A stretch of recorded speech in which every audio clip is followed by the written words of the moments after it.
మనం 8th క్లాస్లో first topic force topic discuss చేసాం. మనం ఈ టాపిక్ ఇక్కడ ఫ్రిక్షన్ అనే టాపిక్ డిస్కస్ చేస్తాం. Second topic. ఈ టాపిక్లో మనం పరిశీలిస్తే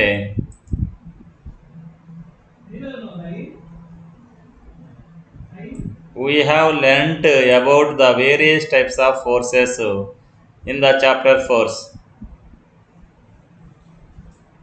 We have learnt about the various types of forces in the chapter force. So మనం ప్రీవియస్ చాప్టర్ పేరు ఏంటంటే ఫోర్స్. ఈ చాప్టర్లో మనము డిఫరెంట్ టైప్ ఆఫ్ ఫోర్సెస్ గురించి డిస్కస్ చేసామని చెప్తుండే ఈ పాయింట్లో. ఒక్కసారి మనము వాటిని రీకాల్ చేస్తే గుర్తుపెట్టుకుంటే the forces are 2 types. One is the contact force, second is a field forces. The contact forces are 4 types. One is a muscular force, second is a frictional force, third is a normal force, fourth is a tension force. Next, field forces పరిశీలిస్తే the field forces are 3 types. One is the magnetic force, second is a gravitational force, third is a electrostatic force. ఇవి discuss చేసాం. We also have learnt about the force of friction. ఆ ఫోర్సెస్లో frictional force గురించి కూడా discuss చేసాం మనం. Which plays an important role in daily life. మన regular లైఫ్లో ఆ ఫ్రిక్షనల్ ఫోర్స్ ఎంత మనకు ఉపయోగపడుతుంది, ఫ్రిక్షనల్ ఫోర్స్ మనకు ఉపయోగపడదు, ఇలాంటివన్నీ డిస్కస్ చేసాం. Let us learn in detail about this force in this chapter. ఈ చాప్టర్లో ఫ్రిక్షనల్ ఫోర్స్ గురించి పూర్తి సమాచారాన్ని తెలుసుకుందాం. అంటే ఫ్రిక్షనల్ ఫోర్స్ అంటే ఏంటి, అది ఎలా వర్క్ చేస్తుంది, దాని గురించి తెలుసుకుందాం. Force of friction and it's types. So frictional force అంటే ఏంటి, అవి ఎన్ని రకాలుగా ఉంటాయనే విషయం తెలుసుకుందాం. దీంట్లో యాక్టివిటీ 1 పరిశీలిద్దాం ఈరోజు. Identifying forces acting on a body and affect the frictional force.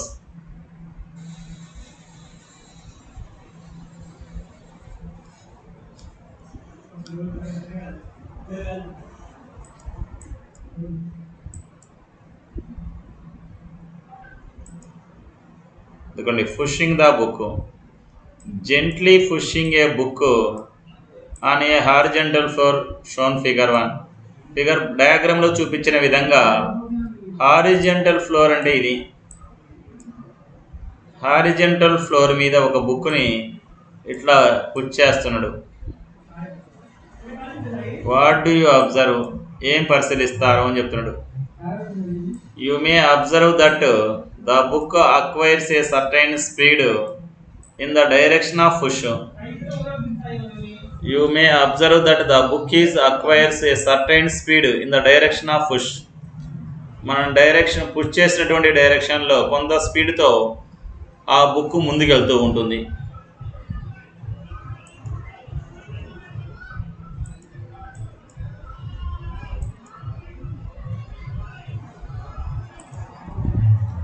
However, the speed of the book gradually decreases and after some time it stops. So book యొక్క స్పీడ్ని మనం పరిశీలిస్తే గ్రాడ్యువల్గా, అంటే టైం గడిచే కొద్దీ దాని స్పీడ్ గ్రాడ్యువల్గా డిక్రీజేషన్ తగ్గిపోతూ అండ్ ఆఫ్టర్ సమ్ టైం, కొంచెం సేపటి తర్వాత ఇట్ స్టాప్స్, ఆ యొక్క బుక్ ఆగిపోతుంది. ఈ డయాగ్రామ్ చూడండి, అంతకుముందు బుక్ ఇక్కడ ఉంది, ఇప్పుడు ఇక్కడికి వచ్చింది. సో ఈ డైరెక్షన్లో వచ్చి ఇక్కడ ఆగిపోయింది. మనం మనమేమో ఇలాంటి మన లైఫ్లో గమనిస్తూ ఉంటే బాల్ మనం క్రికెట్ ఆడుతూ ఉంటాం. ఇలాంటి ఒక ఫుట్బాల్ తీసుకొని గ్రౌండ్లో తన్నామనుకోండి, బాల్ మనం తన్నేటటువంటి డైరెక్షన్లో కొంచెం దూరం వెళ్ళి దాని స్పీడ్ గ్రాడ్యువల్గా డిక్రీజ్ అవుతూ ఆఫ్టర్ సమ్ టైం కొంచెం సేపటి తర్వాత స్టాప్ అది ఆగిపోతుంది. మనం బాల్ను పరిశీలించిన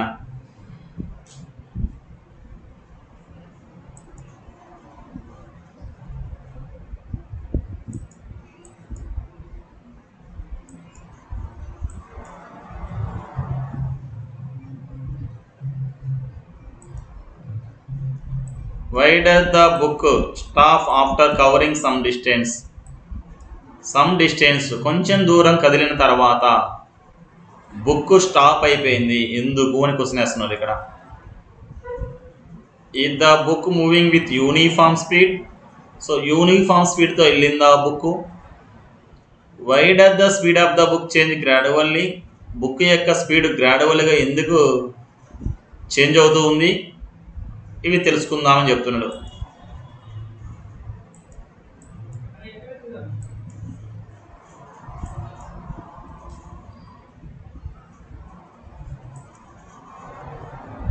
You know that the book is non-uniform motion with respect to the floor. కాబట్టి ఆ బుక్ ఏ మోషన్లో వెళ్ళిందంటే నాన్ యూనిఫామ్ మోషన్లో వెళ్ళింది. 4th chapter we studied that non-uniform motion of a body takes place only when net force acting on it. So ఇప్పుడు uniform motion అంటే ఏంటి, non uniform motion అంటే విషయం నేను మీకు తెలియజేస్తాను.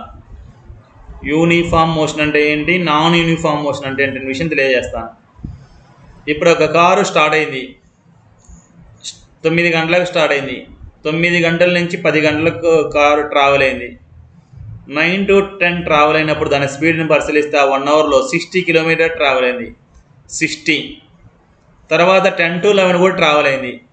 ఆ 1 అవర్లో ట్రావెల్ అయినటువంటి డిస్టెన్స్ పరిశీలిస్తే 80 కిలోమీటర్ ట్రావెల్ అయింది. నెక్స్ట్ 10 to 11 పరిశీలిస్తే 11 to 12 పరిశీలిస్తే 30 కిలోమీటర్ ట్రావెల్ అయింది.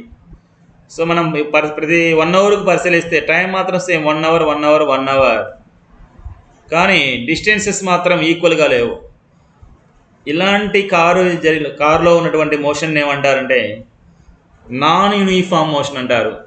Non uniform motion. అలా కాకుండా 9 to 10 50 కిలోమీటర్ ట్రావెల్ అయింది. 10 to 11 50 కిలోమీటర్ ట్రావెల్ అయింది. 50 to 60 50 కిలోమీటర్ ట్రావెల్ అయింది. సో ప్రతి అవర్కి 50 కిలోమీటర్ 50 కిలోమీటర్ 50 కిలోమీటర్ ట్రావెల్ దాన్ని యూనిఫామ్ మోషన్ అంటారు. యూనిఫామ్ మోషన్ అలా మూవ్ అయితే దాన్ని యూనిఫామ్ మోషన్ అంటారు. అంటే equal time equal distances it is a uniform motion. Equal time distances are not equal, it is a non uniform motion. ఇది uniform మోషన్కి non uniform మోషన్కి difference.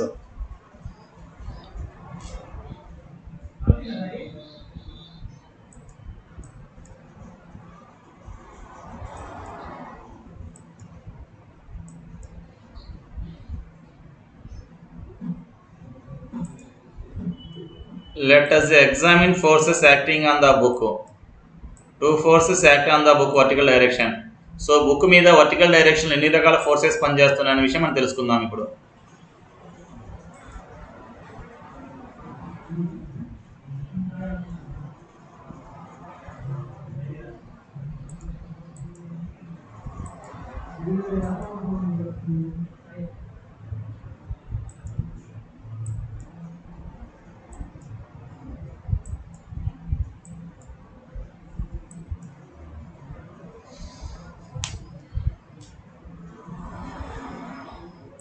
ఎందుకండి ఇది బుక్,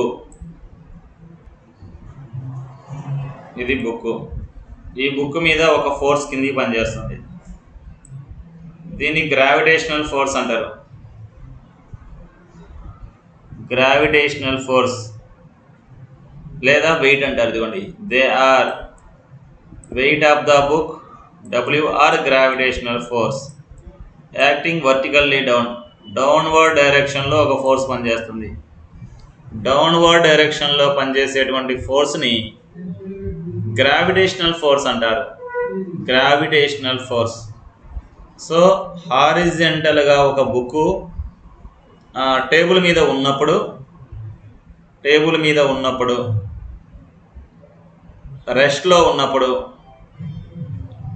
రెస్ట్లో ఉన్నప్పుడైనా మూమెంట్లో ఉన్నప్పుడైనా ఒక ఫోర్స్ అయితే కిందికి పనిచేస్తుంది. వర్టికల్లీ డౌన్ డైరెక్షన్లో పనిచేసేటువంటి ఫోర్స్ని గ్రావిటేషనల్ ఫోర్స్ అంటారు. అదేవిధంగా అప్వర్డ్ డైరెక్షన్లో ఒక ఫోర్స్ పనిచేస్తుంది. అప్వర్డ్ డైరెక్షన్లో పనిచేసేటువంటి ఫోర్స్ని ఏమంటారంటే నార్మల్ ఫోర్స్ అంటారు. Normal force.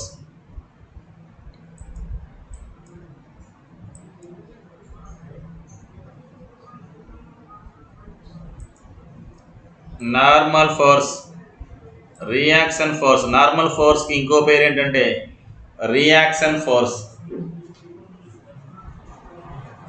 Applied by the floor vertically up.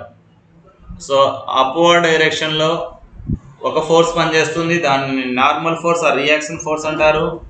Downward డైరెక్షన్లో ఒక ఫోర్స్ పనిచేస్తుంది, దానిని గ్రావిటేషనల్ ఫోర్స్ లేదా వెయిట్ అంటారు. Weight. There is no change in motion అంటే ఆ ఆబ్జెక్ట్ మూమెంట్ జరగకపోతే, అంటే రెస్ట్లో ఉంటే ఏ డైరెక్షన్లో of the book along the vertical డైరెక్షన్లో బాడీ రెస్ట్లో ఉన్నప్పుడు the net force acting on the book in vertical direction is 0. So టోటల్గా పనిచేసేటువంటి ఫోర్స్ ఎంత అవుతుందంటే, ఎందుకంటే ఆబ్జెక్ట్ మూవ్ కావట్లే కదా, మూవ్ కానప్పుడు ఆ ఆబ్జెక్ట్ మీద పనిచేసేటువంటి టోటల్ ఫోర్స్ ఎంత అవుతుంది, దేనికి ఈక్వల్ అవుతుందంటే 0కి ఈక్వల్ అవుతుంది. అంటే ఎలాంటి ఫోర్స్ లేదు కాబట్టి ఆ ఆబ్జెక్ట్ రెస్ట్లో ఉంది. ఇక్కడ చూడండి, that is W - N = 0. So total force ఇది. W అంటే వెయిట్, N అంటే నార్మల్ ఫోర్సు. అప్పుడు టోటల్గా నెట్ ఫోర్స్ ఎంత వచ్చిందంటే 0 వచ్చింది. ఇప్పుడు ఇక్కడ ఈక్వల్ లెఫ్ట్ సైడ్లో -N ఉంది, దాన్ని రైట్ సైడ్కి పంపిస్తే +N అవుతుంది. సో ఈ టూ ఫోర్సెస్ ఎలా ఉన్నాయంటే ఈక్వల్గా ఉన్నాయి. So gravitational force, normal forces ఎలా ఉంటాయంటే, ఏదైనా ఒక ఆబ్జెక్ట్ రెస్ట్లో ఉన్నప్పుడు, ఒక ఫ్లోర్ మీద ఒక ఆబ్జెక్ట్ రెస్ట్లో ఉన్నప్పుడు ఎన్ని ఫోర్సెస్ వర్క్ చేస్తుంటాయంటే వర్టికల్ డైరెక్షన్లో 2 ఫోర్సెస్ పనిచేస్తూ ఉంటాయి. అవి ఏంటంటే అంటే గ్రావిటేషనల్ ఫోర్స్ పనిచేస్తుంది, నార్మల్ ఫోర్స్ పనిచేస్తుంది. అయితే రెస్ట్లో ఉన్నప్పుడు ఆ 2 ఫోర్సెస్లో ఏ ఫోర్స్ ఎక్కువగా ఉంటుందంటే ఏ ఫోర్స్ ఎక్కువగా ఉండదు. ఆ 2 ఫోర్సెస్ ఈక్వల్గా ఉంటాయి, కానీ అయితే ఆపోజిట్ డైరెక్షన్లో ఉంటాయి. ఒకటి నార్మల్ ఫోర్సు అప్వర్డ్ అయితే gravitational force up down, vertically up normal force, vertically down gravitational force. అది ఇక్కడ మనం తెలుసుకోవాల్సినటువంటి విషయం.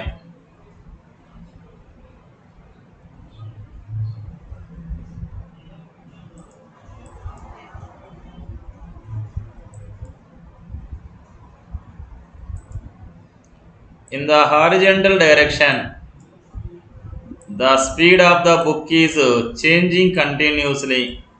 హారిజంటల్ డైరెక్షన్లో అంటే మనము ఫ్లోర్ మీద వెళ్ళేటువంటి బుక్ యొక్క డైరెక్షన్ వెళ్ళేటువంటి దాన్ని పరిశీలిస్తే, the speed of the book is changing continuously. Book యొక్క స్పీడ్ కంటిన్యూగా అంటే ప్రతి 10 నిమిషాలు కూడా ట్రావెల్ కాదులే మనము, ఎందుకంటే బుక్ అంత ఫాస్ట్గా మూవ్ కాదు. ఒక సెకండ్లలో కూడా ప్రతి సెకండ్కి దాని యొక్క స్పీడ్ని మనం పరిశీలిస్తే దాని స్పీడ్ ఒకే విధంగా ఉండదు. చేంజింగ్ కంటిన్యూస్లీ, స్పీడ్ కంటిన్యూగా చేంజ్ అవుతూ ఉంటుంది. ఇట్స్ స్పీడ్ ఈజ్ డిక్రీజింగ్, తగ్గుతూ ఉంటుంది. దేని యొక్క స్పీడు? బుక్ యొక్క స్పీడు. బుక్ మనకు అంత అర్థం కాకపోవచ్చు, కానీ ఎందుకంటే అంత ఫాస్ట్గా మూవ్ కాబట్టి మనం బాలుని పరిశీలించవచ్చు. ఒక టేబుల్ మీద బాలుని మనం నెట్టేమాడితే బాలు ముందుకెళ్తూ ఉంటుంది గ్రాడ్యువల్గా. అయితే దాని యొక్క స్పీడ్ మనం పరిశీలిస్తే గ్రాడ్యువల్గా ఏమవుతుందంటే టైం గడిచే కొద్దీ దాని స్పీడ్ డిక్రీజ్ అవుతుంది. Gradually in the horizontal direction, horizontal డైరెక్షన్లో గ్రాడ్యువల్గా డిక్రీజ్ అవుతుంది. That is the book has acceleration. అప్పుడు ఆ బుక్కి ఏమున్నట్టుంది ఏంటంటే యాక్సలరేషన్ ఉంది, ఎందుకంటే స్పీడ్ చేంజ్ అయింది కదా. స్పీడ్ చేంజ్ అయితే దానిని యాక్సలరేషన్, స్పీడ్లో చేంజ్ వస్తే దాన్ని యాక్సలరేషన్ అంటారు. Opposite to the direction of motion, object వెళ్ళేటువంటి డైరెక్షన్కి ఆపోజిట్ డైరెక్షన్ ఉంటుంది యాక్సలరేషన్ అనేది.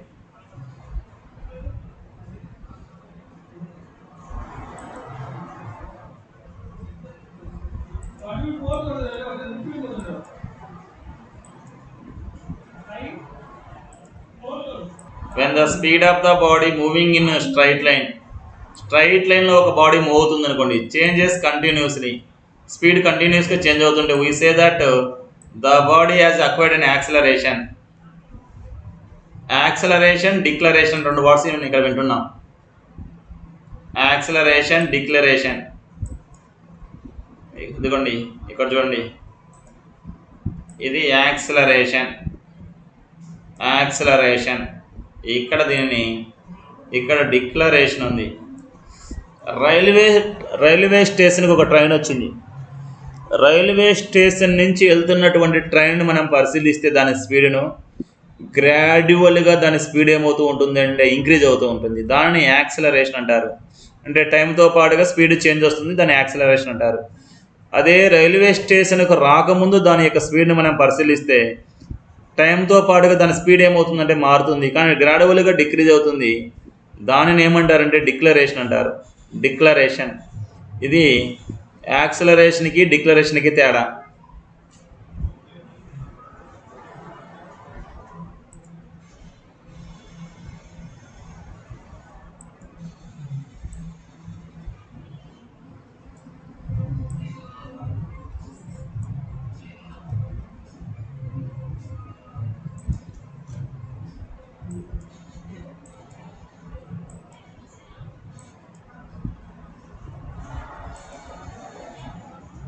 By close observation of this activity, ఈ యాక్టివిటీని మనం జాగ్రత్తగా పరిశీలిస్తే we can understand that the floor applies A force on the book against it motion. So ఒక object move అవుతూ ఉన్నప్పుడు మూవ్ అయ్యేటువంటి ఆబ్జెక్ట్కు ఆపోజిట్ డైరెక్షన్లో, ఎగైనెస్ట్ అంటే వ్యతిరేకంగా, ఎగైనెస్ట్ ఇట్ మోషన్ అంటే కదులుతున్నటువంటి వస్తువుకు వ్యతిరేక దిశలో ఫ్లోరు ఒక ఫోర్స్ పనిచేస్తుంది ఆబ్జెక్ట్ మీద. అదే సమయంలో similarly the book also apply the same amount of force on the floor book మీద ఫోర్స్ని కలగజేస్తే బుక్ ఫ్లోర్ మీద ఫోర్స్ని కలగజేస్తూ ఆపోజిట్ డైరెక్షన్లో కలగజేస్తుంది. Here it is clear that the floor is at rest. Floor రెస్ట్లో ఉన్నప్పుడు ఒక ఆబ్జెక్టు ఫ్లోర్ మీద మూవ్ అవుతూ ఉన్నప్పుడు మూవ్ అయ్యేటువంటి ఆబ్జెక్ట్కు ఆపోజిట్ డైరెక్షన్లో ఫ్లోర్ నుంచి ఒక ఫోర్స్ పనిచేస్తుంది. అది ఇక్కడ content. Hence the net force acts on direction of the force applied by the floor on the book. ఒక ఫ్లోర్ నుంచి ఒక బలం వచ్చింది. ఇక్కడ చూడండి, the force applied by the floor on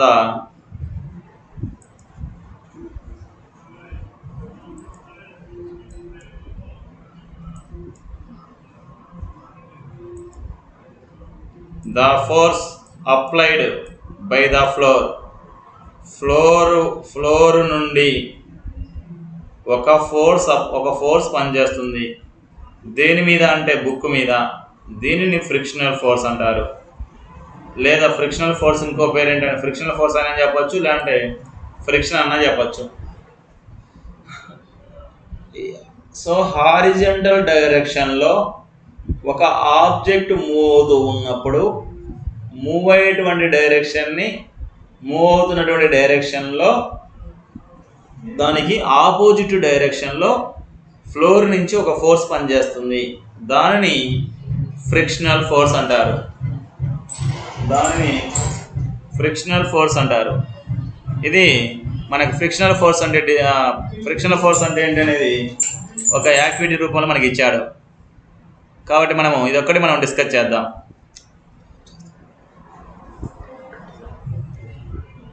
కాబట్టి మనం ఈ డయాగ్రామ్ను పరిశీలిస్తే, ఈ డయాగ్రామ్ మనం పరిశీలించే మాట అయితే